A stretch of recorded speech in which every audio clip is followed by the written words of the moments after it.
അപ്പോൾ good morning guys. രാവിലെ തന്നെ ഒരു മീൻ കൂട് ഇവിടെ സെറ്റ് ചെയ്തിട്ടുണ്ടായിരുന്നു തോട്ടിൽ. അതൊന്ന് പൊക്കാൻ വേണ്ടി വന്നേക്കണതാണ്. ബക്കറ്റൊക്കെയായിട്ടാണ് വന്നേക്കണം.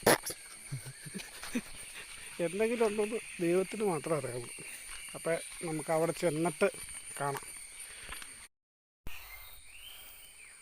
ഒരു തവളയും ഒരാമയും, വേറെ ഒന്നിനും ഇതിൻ്റെ അത് കാണുന്നില്ല ഗൈസ്.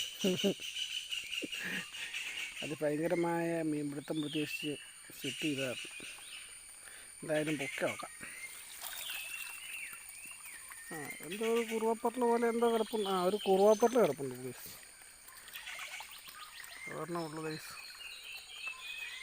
വേറെ പ്രത്യേകിച്ചൊന്നുമില്ല. അപ്പോൾ അങ്ങനെ ഒരു ആമച്ചേട്ടനുണ്ട്, ഒരു തവളച്ചേട്ടനുണ്ട്, പിന്നെ ഒരു കുഞ്ഞു കുറുവയുണ്ട്. അതൊക്കെ ഉള്ളു ഗൈസ്. എന്തായാലും കുറഞ്ഞിടാം ഗൈസ്. നമുക്കൊരു കുഞ്ഞൻ ഞണ്ടിനെ കൂടി കിട്ടി ഗൈസ്. കുഞ്ഞനാണ്, അതിൻ്റെ കാലെങ്ങനെയോ നഷ്ടപ്പെട്ടു ഗൈസ്. എന്ത് പറ്റുകയാണെന്ന് അറിയാൻ പാടില്ല. എന്തെങ്കിലും അപകടത്തിൽപ്പെട്ട ആ ഒരു കാല് പറഞ്ഞു പോയിട്ടുണ്ട്. പിന്നെ നമുക്ക് കിട്ടിയിരിക്കുന്നത് ഈ കുറുവാപ്പറലും ഒരു വട്ടവനും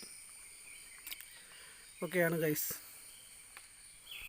പിന്നെ നമുക്ക് കിട്ടിയിരിക്കുന്നത് കറുവപ്പ്, കൈതക്കോര എന്നൊക്കെ അറിയപ്പെടുന്ന ഒരു മത്സ്യമാണ് ഗൈസ്.